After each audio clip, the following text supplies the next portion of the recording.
All right, y'all, I recently came across this video online that's titled Harley Culture Through the Eyes of a Sport Bike Rider. And then on the thumbnail, it had this big title on top that said, I don't get it. And I thought, what a great opportunity to watch this video with y'all and give some feedback to whoever doesn't get, well, our culture. So without further ado, let's not waste any time and start the video. Here we go. Harley culture is weird, right? We can say that, we can all agree. And look, as a diehard sport bike guy, I'm not sure if I really get it. Okay. We're gonna open this thing up with calling us weird. So this guy's channel is called Yammie Noob, and he's got like over 1 million subscribers. In comparison, I'm like 250,000. So he's like over 4 times my size on YouTube. And he just comes right out of the gate and says that we are weird.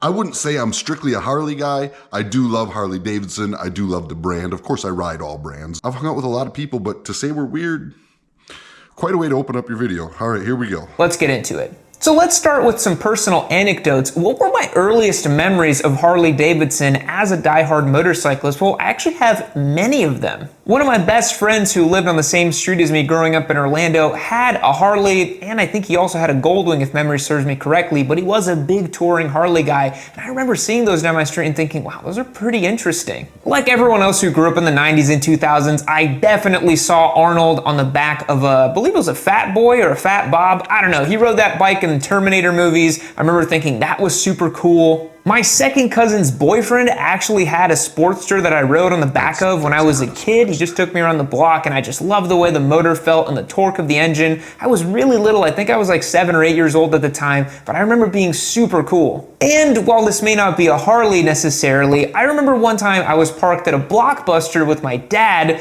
and he parked right there. This must have been the late 90s. And I saw a guy parked right next to me on a black Honda Shadow. I remember seeing the Shadow logo on the side of the bike and just thinking he looked super cool. So I got exposed to Harley from way back in the day, and through all that cultural permeation, it never really stuck with me. Why is that? You would think through all those early core memories, I would be a Harley guy at this point, right? No, I don't think those memories of seeing a couple bikes on the road are gonna make you a Harley guy. I think that Harley Davidson is a lifestyle brand that's built around a certain type of travel and culture. And, you know, there's multiple reasons to get into it. I don't think seeing a couple bikes and thinking they're cool, heck, as kids, we all thought the Harley riders were cool. I don't think that's gonna make you into the sport. I think most young adults, are first attracted to things that most young adults find exciting, like speed and agility and pushing the limits and high revving engines. Like, this is the type of thing a young man on motorcycles typically, not always, typically gets them aroused. As we get older, we mature and different things become important, but let's go. They weren't made for people like me. They were for real Americans, or what I thought were real Americans at the time. These kind of big-boned guys who'd go to bars all the time, lived the biker lifestyle, and had a totally different relationship to what it meant to be American than what it meant to me. Harleys have a uniquely American allure, don't they? They're a cultural export. I mean, people in other countries literally buy them to feel more American. I've seen plenty of French guys running around with big bagger Harleys in the south of France, which is weird. There's nothing weird about running around on a Harley in the south of France.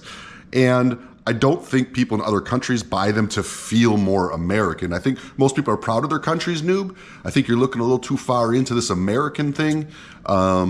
People ride them because they're comfortable, because they're customizable, because there is a certain soul that comes with this bike. It's not about the Americanism for people out of the country, I don't think. For many people in America, it is. It's a pride thing about having an American-made product. There's the freedom of the open road and the brotherhood and all that stuff. They received Reagan-era protectionism. They're 33% of every motorcycle sold in the United States. 1/3 of new bike sales in the United States is a Harley Davidson. But No one in my direct family had one. No one I knew had one. No one introduced me to motorcycling. My dad rode a little bit when he was younger, but by the time I was old enough to think for myself, he had been long gone past being a motorcyclist. And that's something that I find missing in my life is, with Harley people, someone passed down the Harley torch directly to them usually. I think that's a common thing in most households, whether it be sports teams,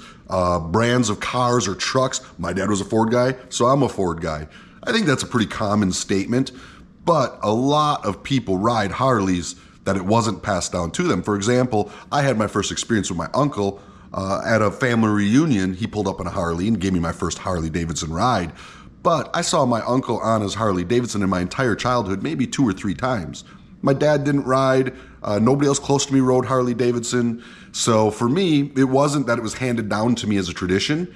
It was just something I matured and grew into as I wanted to open my horizon of motorcycling. So before I could even really articulate my personal preference for performance, agility, speed, and those sort of things in a motorcycle, I already didn't really feel like a Harley was something I could even own. What's interesting is that all of these years later, with my more adult eyes, none of these cultural reasons or any of the reasons why I wouldn't own a Harley Davidson, to be perfectly honest. I've met loads of diverse people riding Harley Davidsons. You got dorks on bikes, washed up old farts, and everything in between. My background certainly doesn't preclude me from owning a Harley Davidson now, and I'm sure if I bought one and showed up to a bike night, no one would bat an eye. Except maybe if they recognized me from the Yammie Noob channel and they'd say, why the hell are you on a Harley Davidson? Okay, guy, so here's a situation. If your channel would ask why you're on a Harley Davidson, it probably means you're a little closed-minded on your channel, which, I've kind of picked up on a few things here. You've, said that you're trying to be neutral in your approach to this, but yet the first couple words that came out of your mouth were that Harley Davidsons are weird. And if you're putting that energy out into the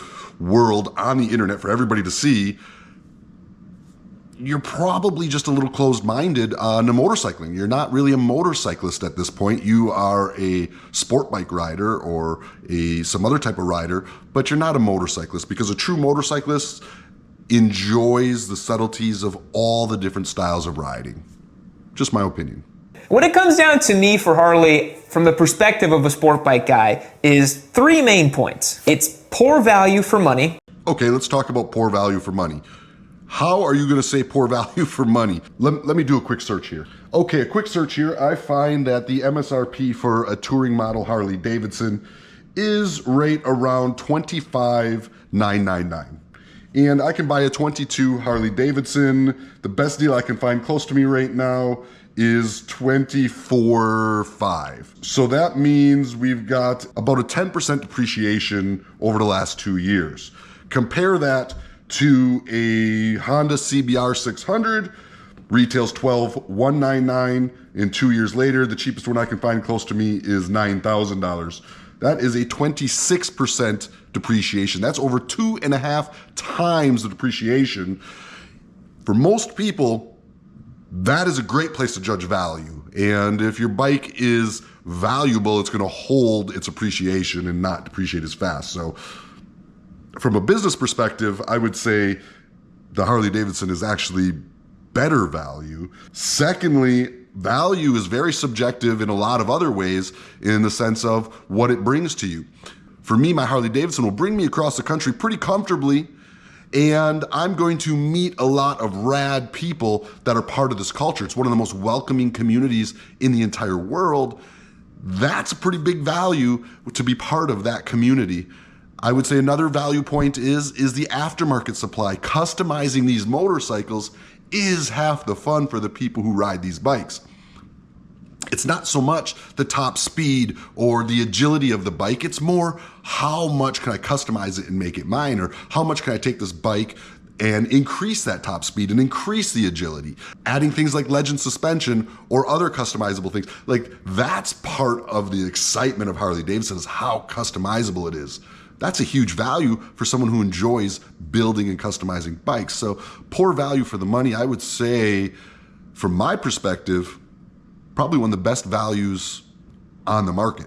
They're not as capable as other motorcycles, and they have a heritage that I just personally don't align with. Less capable of other motorcycles? Like, literally, you get out of Crotch Rocket, you start in Florida, I will meet you there on my road glide, and let's ride to Los Angeles and let's see which bike is more capable. Harley Davidson's one of the most capable bikes if you're into long distance touring. Now, I acknowledge that the sport bike is more capable on a racetrack, and that's kind of what I said earlier. A motorcyclist is going to accept the strengths and weaknesses of different positions, different brands, different types of bikes, different cultures. A true motorcyclist isn't closed-minded to any group, whether it's fitting their personal needs at this time in their life or not. Before I go further, let me know what you think about Harleys. Are you an American rider that doesn't drive with them? Are they something that's been passed down through your family in time immemorial and you feel like you have to ride one? Or are you just a diehard bar and shield guy? I'd love to know. Before you get mad at me, Noob, or Yammie, whichever your name is, please know that you asked for our opinion, so I'm letting you know. So let's talk about the Harleys that I have ridden, and there's several. In total, I've ridden 9 different Harley Davidson motorcycles. I've actually owned 2 of them as giveaway bikes, if you can believe it. I've ridden a Dyna, an 883, a Street Rod 750, a V-Rod Custom, a Fat Bob, a Livewire 1, a Pan America, a 1200, and a 1275 Sportster that's spite modified to be a monster. There's no denying that Harleys are singularly unique in motorcycling. In my opinion, because they haven't advanced enough in the last 20 or 30 years, they've developed this kind of retro charm around them, not too dissimilar from Royal Enfield. Okay, so I think you're kind of backwards here. You're saying because they have not advanced so much in the last 20 years, they've acquired a retro charm.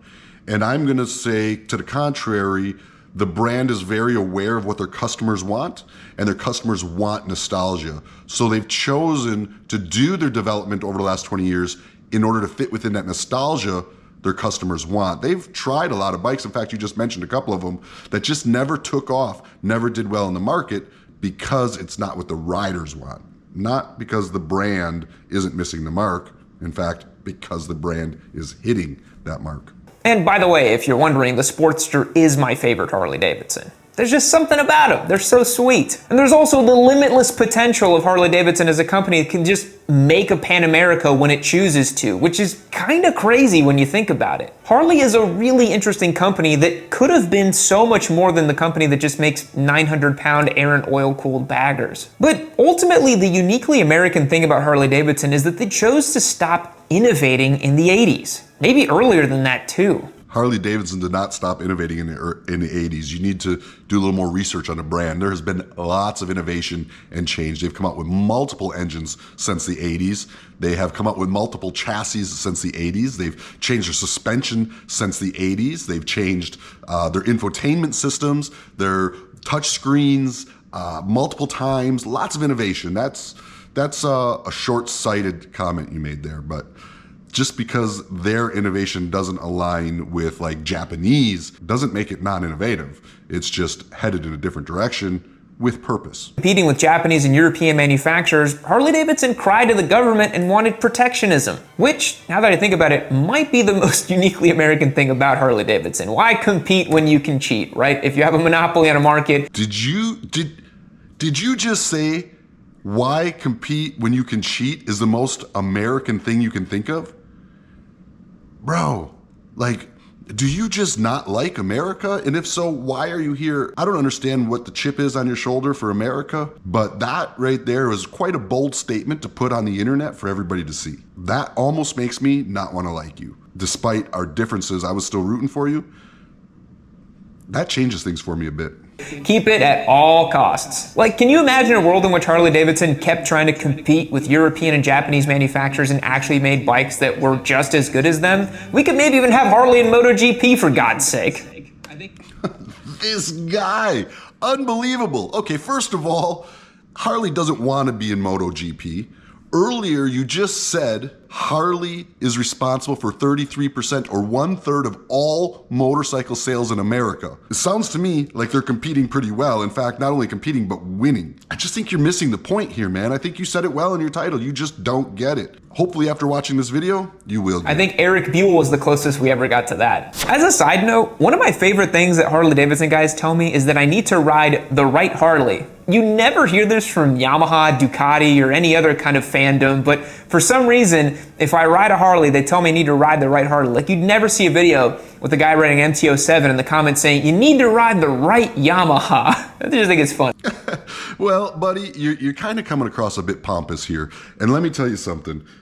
Yeah, they're right. They're right, and you should listen to them because you're riding Sportsters and V-Rods and streets, and Harley Davidson is a brand built on touring. Therefore, you're riding their least touring capable motorcycles and then complaining that you don't like the brand. So yeah, you need to get on a bike that actually represents what they build if you want to experience it. Those bikes you're riding are entry-level bikes that they're putting to help get people into the sport. It'd be like me getting on a Honda Shadow and then coming online and telling you that Hondas are no good performance motorcycles. You'd say, well, you're on the wrong Honda. So just take it down a notch, man. You don't have to be so controversial. There is other sides to every coin. It's funny. But again, it's not funny. Like the sports rod, there's actually been several Harleys that I really gelled with and I thought were really cool. But there's no getting around the fact that they are just poor value for money. Harleys are notorious for being not so cutting edge. Poor value for money again. You are really stuck on this value thing, but I don't think you understand it from a business perspective, and I don't think you understand it from an adult perspective. As we become adults, our desires and what's valuable to us changes. The idea of pushing the limits of a red line and hitting a corner at the max possible speed and potentially endangering myself and everybody around me just becomes a little bit less exciting and important. What becomes important is life experiences, and this is just something that comes with maturity. And I'm not saying that there aren't plenty of guys out there that are plenty old who are still enjoying the things they enjoyed when they were 21. But most men and women grow with age, and as they grow, their desires change. So you gotta let go of this value thing, man. It's not valuable to a 21-year-old kid who wants to push the limits. To a grown man who wants to go out and raise money for charity, or wants to travel the country and meet people, or wants to customize a motorcycle to himself, making it a piece of art, the Harley Davidson is extremely valuable. Nostalgia, made in America, and the big air and oil-cooled V-twin thing. When you compare a like-for-like motorcycle with any other brand, the HD just doesn't really add up. For example, the 2024 Road King Special, the cheapest Grand America touring bike on their website. Its MSRP is $24,999.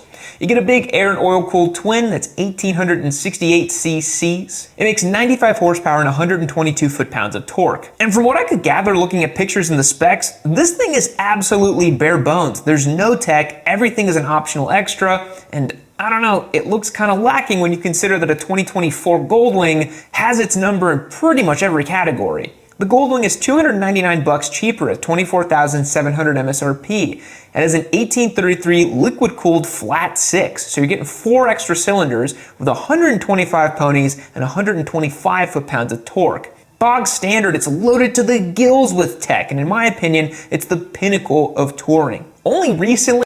Okay, so here we go.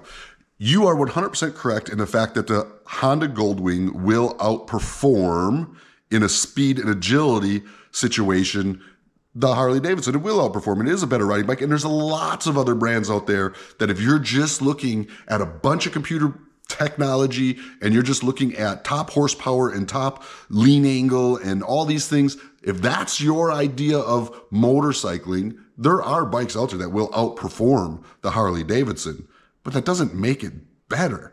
In fact, it's exactly why some of us don't like it. If you add every piece of tech and every performance to a bike, what do you get to do to build it and to customize it and to make it yours? Which is why their aftermarket program is lacking so much. So yes, it's more powerful. There's no doubt about it. It's beating in those categories, but it looks like a spaceship. And to many people, that's not the look they're going for when they ride a Harley Davidson. They want something that's a bit more stylish. Okay, nothing wrong with either one. I'm not going to criticize the Honda riders. They are a superior riding motorcycle, no doubt about it. But they do not have the soul or the options available to them that the Harley Davidson has. And different strokes for different folks. Some people, that's just not what they're looking for. Personally, a Honda Goldwing would probably not be my ideal touring motorcycle. although I would be open to taking a trip on one.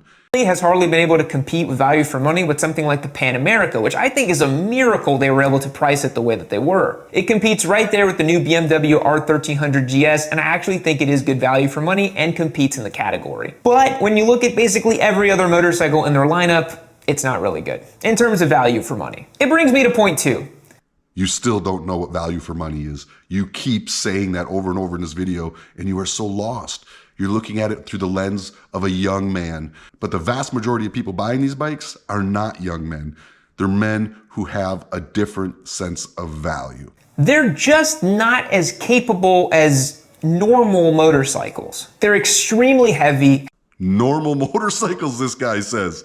Oh my God, man. By the minute this video is getting worse, listen, they are all normal motorcycles. Okay? And I'm going to tell you right now, your crotch rocket, your Honda 1000 RR is not as capable as my Road Glide if we're traveling the country. You sound like one of these people who tells me, oh, the German Shepherd's the smartest dog. Oh yeah? Let's take your German Shepherd bird hunting with my English Pointer and let's see how smart it is.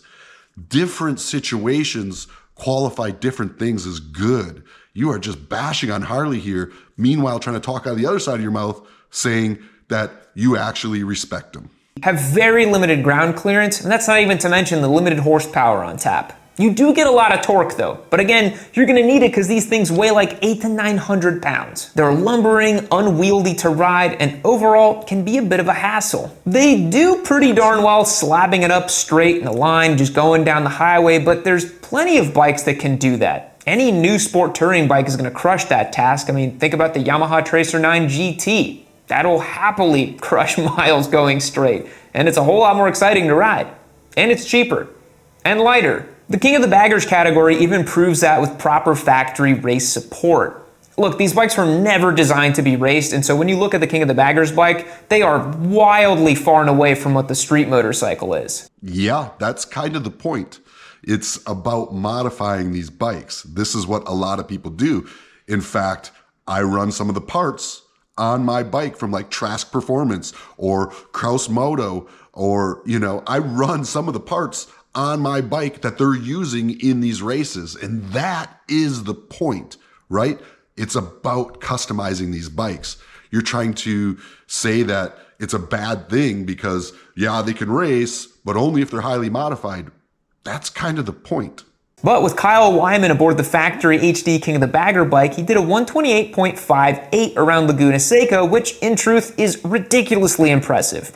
However, consider that Gus Rodeo, a Twins Cup rider aboard an Aprilia RS660, posted up a 129.26, meaning that you have somewhat limited potential with the huge bagger bike. But that's through the... You're comparing apples to oranges. You're comparing a bike made for racing and high speed to a bike made for touring that's modified to racing and high speed. So you're saying it's not as good because of that. But let's look at it a different lens. The percent of gain, the amount that you were able to change that bike to improve was far greater on the Harley Davidson than it was this other bike. You said it right in the title. You don't get it. Hopefully, I'm sure as you age, you certainly will. Lens of sporting performance, and nobody buys a Harley because of its sporting performance. They buy it despite the fact that it can't really corner. And all that to say is that none of what I just said matters because there's an indescribable allure to these motorcycles. As I said earlier, Harleys have cultural cachet, man. They have bar and shield, they have the branding. It's the most successful t-shirt company that also sells motorcycles by happenstance. It's not by happenstance. What it is, it's a great motorcycle company that has developed and mastered the merchandise line. And there's a lot of people who want to proudly advertise that they support this culture that you're, trying to put down here on the internet. Look at today, I'm wearing my original Drifter shirt. This shirt, let me step back for you. This shirt is all about travel and adventure and growth as a person, using your motorcycle to expand your horizon and your experience. Okay, that's what it's about. You can get this shirt and many of my other vintage motorcycle shirts that proudly say, I love American motorcycles. I love the soul of American motorcycles. And that was indeed a shameless plug. That much different than Ducatistas who love the sound of a mechanical dry clutch and a single-sided swing arm and the desmodromic valves. Is it faster than an R1? Not really. Is it more expensive? Yeah, a whole lot more, but they don't care because there's an emotional allure to them. I remember when Spike put together the 1275 Sportster project back in 2020 on the Yammie Noob channel, and I got to ride that thing, and it honestly blew me away at how rowdy and interesting and unique it was. And as a guy who really prides himself on unique and interesting motorcycling experience, a hopped up Sportster was one of the coolest that I've had, and I actually found myself really enjoying it. It's why, even though I will likely never buy a Harley Davidson for myself, I have massive respect for those who do. Because I like to think that I'm going to pause it right here. I'm sorry, man, but you really are talking out of both sides of your mouth. You can't sit and dig on the brand, say it's low value, say the people who ride it are weird, say that you don't identify with them and you have to be a certain way to ride the bike, and then come on later and say you have massive respect. Again, this is something that is a character thing with you. You have to take a position and believe it and stand by it. If you think that we are weird and that we're all silly and unintelligent for supporting and enjoying the hobby in the way that we do, just come out and say it. Don't play both sides of the fence, because we see right through that. it, even if it's not for me personally. And the camaraderie and shared experience of people who buy Harley Davidsons and meet up at clubs and go on big rides, that cannot be overstated. You have stuff like Sturgis and the big rallies. I think it's really cool that people get together, encourage more people to get on two wheels, and from what I've seen, are mostly positive. Of course you have bad eggs and crazy biker gangs and all kinds of stuff, but on the whole, let's be real, most Harley Davidson people are just like you and me, they're just motorcyclists. And even though anything a Harley does, a motorcycle can do better, I'll happily... This guy! Are you kidding me, dude? Why all the little digs? Not even 2 minutes after you just said you respect him.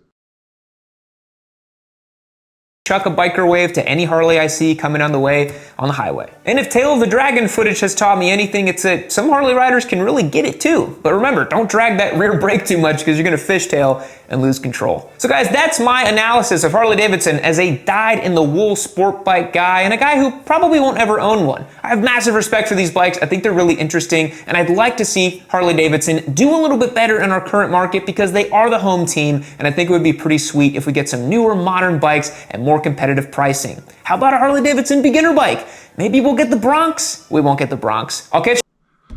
Okay, Street 500. That is a Harley Davidson beginner bike. It's out there, Yammie. You can. I think you said you rode one.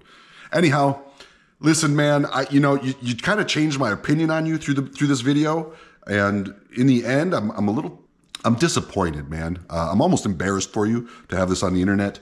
You have a huge channel. You've got a huge voice, and you're using it to divide and kind of be condescending. And I hate to see that, man. You could be someone who lifts the sport and brings us together. And I hope maybe when you see this, I'm sure it's not going to be pleasant for you, but I hope maybe you use it to change your perspective and maybe be more about bringing people together and maybe be more about learning about other people's enjoyment in the sport of motorcycling. I personally have owned multiple crotch rockets.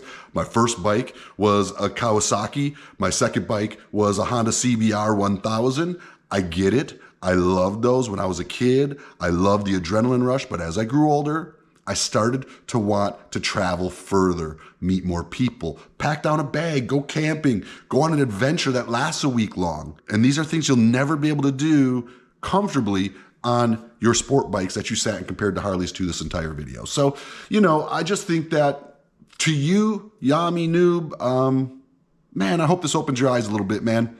There's experience out there, and I get it. You are still a fairly young guy and a young rider, but with time, I bet your opinions changed just like mine did.